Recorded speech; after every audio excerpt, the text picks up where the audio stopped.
Good morning students. यहाँ एक अनुच्छेद है लिखा हुआ है, ठीक है।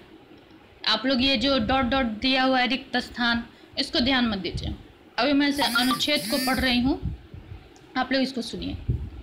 हम सब समय मूल्य समझना चाहिए, साथ ही अनुसार काम करना चाहिए। जीवन सफल यही कुंजी है। वास्तव में सफलता कारण दुर्भाग्य नहीं होता, अपितु समय न समझने भूल होती है। महान यूनानी दार्शनिक अरस्तु कहा है, प्रत्येक व्यक्ति उचित समय, उचित मात्रा, उचित उद्देश्य, उचित ढंग व्यवहार करना चाहिए, ठीक है। अब ये अनुच्छेद सुनते समय आप लोगों को कुछ अजीब सा लगा होगा, कुछ अधूरा सा, कुछ छोटा सा, हाँ। तो इन अनुच्छेदों को अगर सही ढंग से हम लोग पढ़ रहे हैं, हम सब को समय का मूल्य समझना चाहिए, साथ ही समय के अनुसार काम करना चाहिए। तो यहाँ हम लोगों ने क्या किया, हम सब को समय का, साथ ही समय के अनुसार, ये जो का, के, की, से, ये जो सारे शब्दों का हम लोग प्रयोग करते हैं, इसे हम लोग स्पर्शक कहते हैं अर्थात चिन्ह कहते हैं। ये चिन्ह कहलाते हैं कारक। आज हम लोग यही पढ़ेंगे, कारक। कारक क्या होता है?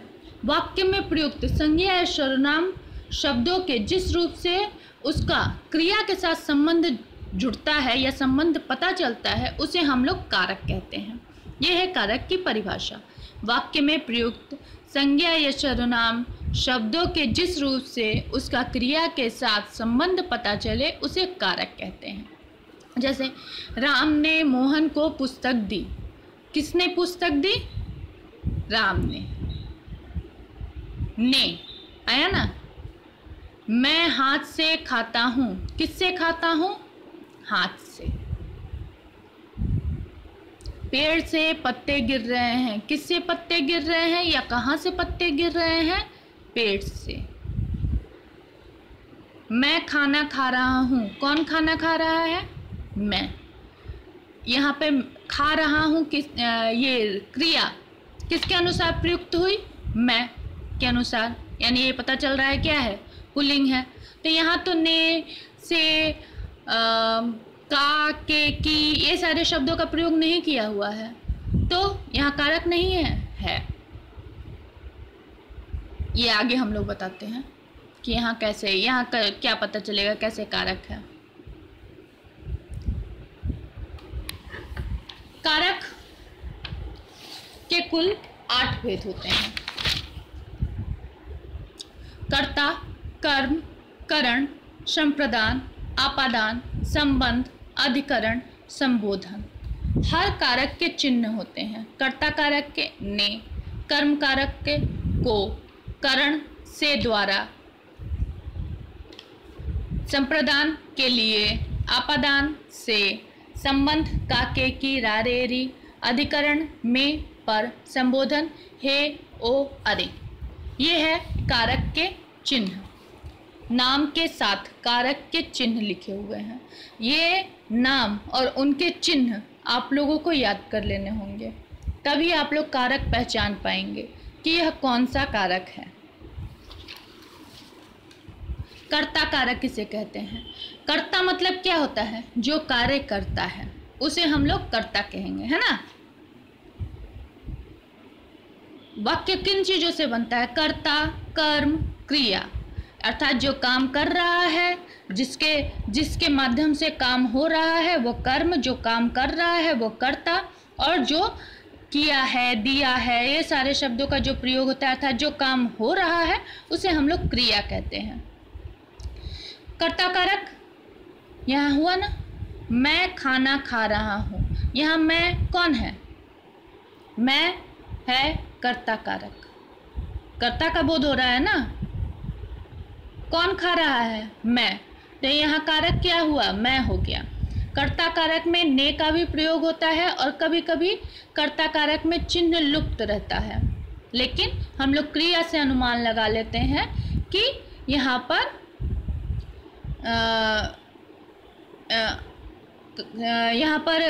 क्रिया किस पे निर्भर कर रही है। ये हम लोग जैसे हम लोग प्रश्न कर सकते हैं, कौन खाना खा रहा है? मैं। क्या कर रहा है? खा रहा है। वाक्य में क्रिया करने वाले संज्ञा या सर्वनाम शब्द का पद कर्ता कहलाता है। जैसे गीता ने कविता सुनाई। किसने कविता सुनाई? गीता ने। मेरा बेटा वार्षिक परीक्षा की तैयारी कर रहा है। कौन वार्षिक परीक्षा की तैयारी कर रहा है? मेरा बेटा। इन वाक्यों में कविता सुनाने का काम कौन कर रहा है? गीता। परीक्षा की तैयारी करने का काम कौन कर रहा है? मेरा बेटा। बेटा कर रहा है ना। पहले वाक्य में कर्ता का चिन्ह ने है, लेकिन दूसरे वाक्य में कर्ता का चिन्ह नहीं है। देखिए यहाँ पर ने है और यहाँ पर कोई चिन्ह नहीं है, तो क्या ये कोई कारक नहीं हुआ? नहीं। दूसरे वाक्य में चिन्ह रहित है। यह क्रियापद सकर्मक हो और भूतकाल में हो तभी ने का प्रयोग होता है, नहीं तो नहीं होता है। ठीक है। राकेश वहां गया, यह अकर्मक क्रिया हुई ना, और भूतकाल। सकर्मक क्रिया में ने का प्रयोग होता है, अकर्मक क्रिया में नहीं होता है। लड़के ने फल खाया, यह सकर्मक क्रिया है, अर्थात लड़का खा रहा है, यह भी कर्ता कारक हुआ, लेकिन यह अकर्मक क्रिया हुई। लेकिन अगर हम लोग फल का प्रयोग कर रहे हैं तो यह सकर्मक क्रिया हुई। क्यों? क्योंकि क्रिया किस पर निर्भर कर रहा है? फल पर, यानी कर्म पर निर्भर कर रहा है, इसीलिए सकर्मक क्रिया हो गई। इसलिए यहाँ हम लोग कर्ता कारक का चिन्ह का प्रयोग किए हैं ने, और यहाँ हम लोग नहीं किए हैं। क्यों? क्योंकि यह अकर्मक क्रिया हो गई। वाक्य में कर्ता कारक की पहचान के लिए क्या करना होगा? क्रिया के साथ कौन लगाकर प्रश्न करना होगा। अगर उत्तर मिलता है तो वह कर्ता कारक है। राकेश वहां गया। कौन गया? राकेश गया। लड़के ने फल खाया। किसने फल खाया? राकेश ने, लड़के ने।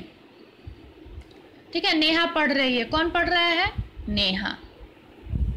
कर्म कारक, वाक्य की क्रिया का फल जिस संज्ञा या सर्वनाम पर पड़े उसे हम लोग कर्म कारक कहते हैं। कर्म कारक का चिन्ह होता है को। जैसे गीता पत्र लिखती है। गीता ने बिल्ली को प्यार किया। गीता ने किसको प्यार किया? बिल्ली को। तो जब हम लोगों को कर्म कारक को पहचानना है तो किसको करके प्रश्न करेंगे, तो वह जब उत्तर प्राप्त होगा तो वह कर्म कारक होता है। अप्राणीवाचक कर्म के साथ को नहीं लगता है। पहले वाक्य में पत्र अप्रमाणीवाचक संज्ञा होती है और दूसरे वाक्य में बिल्ली प्राणीवाचक संज्ञा होती है। अप्राणीवाचक संज्ञा के साथ को का प्रयोग नहीं होता है, लेकिन प्राणीवाचक अर्थात निर्जीव चीज के साथ को का प्रयोग नहीं होता है, लेकिन जीवित चीज के साथ को का प्रयोग होता है। पत्र लिखना क्या होता है? निर्जीव हुआ ना। अगर रहता गीता लिखती है तो करता, गीता पत्र लिखती है, इसलिए कर्म कारक हो गया। क्यों? क्योंकि क्रिया का फल कर्म पड़ रहा है ना। जब क्रिया का फल कर्ता पे ना पढ़कर कर्म पर पड़ता है तो वह कर्म कारक कहती है, और जब क्रिया का फल सीधे कर्ता पर पड़ता है तो वह कर्ता कारक होता है। ठीक है। तीसरा, करण कारक। करण कारक में क्या होता है? जब क्रिया किसी साधन के माध्यम से होती है ना तो उसे करण कारक कहते हैं। जैसे मैं साइकिल से विद्यालय गया। कैसे विद्यालय गया? साइकिल से। तो मेरा साधन क्या हुआ? साइकिल, है ना। ये करण कारक हुआ। जैसे रमा हाथ से खाती है। रमा किससे खाती है? हाथ से खाती है। पिताजी कार से दफ्तर गए। पिताजी किससे दफ्तर गए? कार से। कभी कभी से के स्थान पर द्वारा या के द्वारा का भी प्रयोग होता है, अर्थात करण कारक के दो चिन्ह होते हैं, से और द्वारा। ठीक है। प्राची ने लाइटर से गैस जलाई। किससे गैस जलाई? लाइटर से। तो जब कौन करके प्रश्न करेंगे तो कर्ता, किसको या क्या करके प्रश्न करेंगे तो कर्म कारक, और जब किससे करके प्रश्न करेंगे और उत्तर मिलेगा तो वो करण कारक। या फिर सबसे आसान तरीका है, जब हम लोग कर्म क्रिया किसी के माध्यम से करते हैं तो वह करण कारक कहलाती है। ठीक है, जैसे मैं कलम से लिखता हूँ, ये करण कारक हो गई। क्यों? क्योंकि हमारे लिखने का साधन क्या है? कलम है ना। संप्रदान कारक, जब हम लोग क्रिया किसी और के लिए करते हैं तो वह संप्रदान कारक हो गई। जैसे मैंने अपनी बहन के लिए उपहार खरीदा, मैंने उपहार खरीदा, कर्ता मैं हो गई, लेकिन क्या अपने लिए खरीदा? नहीं, अपनी बहन के लिए खरीदा, तो यह संप्रदान कारक हो गया। जब हम लोग किसी के और के लिए काम करते हैं तब। पिताजी हमारे लिए मिठाई लाए, किसके लिए मिठाई लाए? हमारे लिए मिठाई लाए। अपादान कारक क्या होता है? अपादान मतलब होता है जब वाक्य में जो संज्ञा या सर्वनाम होते हैं वह किसी से अलग होते हैं या तुलना का भाव व्यक्त होता है तो वो अपादान कारक होता है। जैसे पेड़ से पत्ते गिरे, पेड़ और पत्ता अलग हुआ, ये अपादान कारक होगा। आसमान से ओले गिरे, आसमान और ओला अलग हुआ, ये अपादान कारक हुआ। करण कारक में का भी चिन्ह से है और अपादान कारक का भी चिन्ह से है, लेकिन करण कारक में क्या होता है? कार्य किसी साधन के द्वारा होती है, वहाँ पे से का प्रयोग होता है। और यहाँ क्या होता है?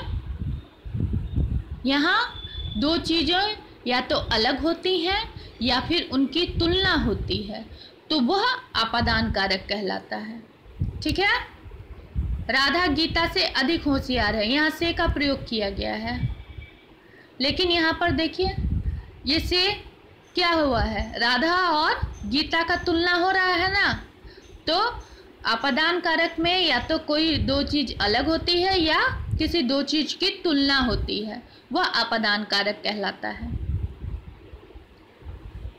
संबंध, संबंध कारक क्या होता है?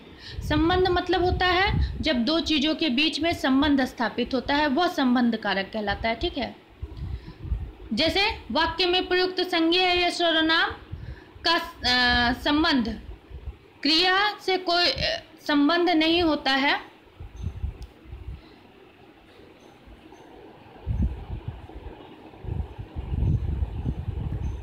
वाक्य में जब कोई संज्ञा या सर्वनाम रहता है तो एक आसान तरीके से समझाते हैं। वाक्य में एक संज्ञा या सर्वनाम का संबंध वाक्य में प्रयुक्त अन्य संज्ञा या सर्वनाम के साथ रहता है तो वह संबंध कारक कहलाता है। जैसे यह मेरी बहन है, तो मैं एक संज्ञा हो गई और बहन दूसरी संज्ञा हो गई, है ना। दोनों के बीच में संबंध कौन स्थापित कर रहा है? रा, री, मेरी, री, ये संबंध कारक हो गया। यह संज्ञा या सर्वनाम संज्ञा का संबंध स्थापित बताता है, अर्थात वाक्य में प्रयुक्त संज्ञा या सर्वनाम का संबंध वाक्य में प्रयुक्त अन्य संज्ञा या सर्वनाम के साथ बताने वाले प्रसंग या चिन्ह को संबंध कारक कहते हैं। जैसे उसका नाम सुरेश है, यहाँ उस और सुरेश का संबंध स्थापित हो रहा है ना। संज्ञा सर्वनाम कौन कर रहा है? का। विजय महेश का बेटा है, यहाँ विजय और महेश का संबंध स्थापित हो रहा है ना। कौन कर रहा है? का। संबंध कारक की पहचान क्या होती है? संबंध कारक की पहचान संज्ञा और सर्वनाम के साथ किसका, किसकी या किसके करके प्रश्न करने पर जब उत्तर मिलता है तो संबंध कारक कहलाता है। जैसे यह लैपटॉप अर्णव का है, यह लैपटॉप किसका है? अर्णव का है। यह लैपटॉप और अर्णव के बीच संबंध स्थापित कर रहा है, कौन कर रहा है? का। तो संबंध कारक किसे कहते हैं? वाक्य में प्रयुक्त संज्ञा या सर्वनाम का संबंध वाक्य में प्रयुक्त अन्य संज्ञा या सर्वनाम से किया जाता है तो वह संबंध कारक कहलाता है। अधिकरण कारक किसे कहते हैं? संज्ञा या सर्वनाम क्रिया के होने के स्थान या समय का बताता है, वह अधिकरण कारक कहलाता है। अर्थात क्रिया कहाँ हो रही है या क्रिया कब हो रही है यह बताता है तो वह अधिकरण कारक कहलाता है। जैसे बिल्ली छत पर बैठी है, बिल्ली क्या काम कर रही है? बैठने का काम कर रही है, लेकिन वो कहाँ पर बैठी है? छत पर। तो यह पर अधिकरण कारक के चिन्ह हुए। में और पर, ये अधिकरण कारक के चिन्ह हैं। लोग पार्क में टहल रहे हैं, लोग कहाँ टहल रहे हैं? पार्क में। पैसे अलमारी में रखे हैं, पैसे कहाँ रखे हैं? अलमारी में।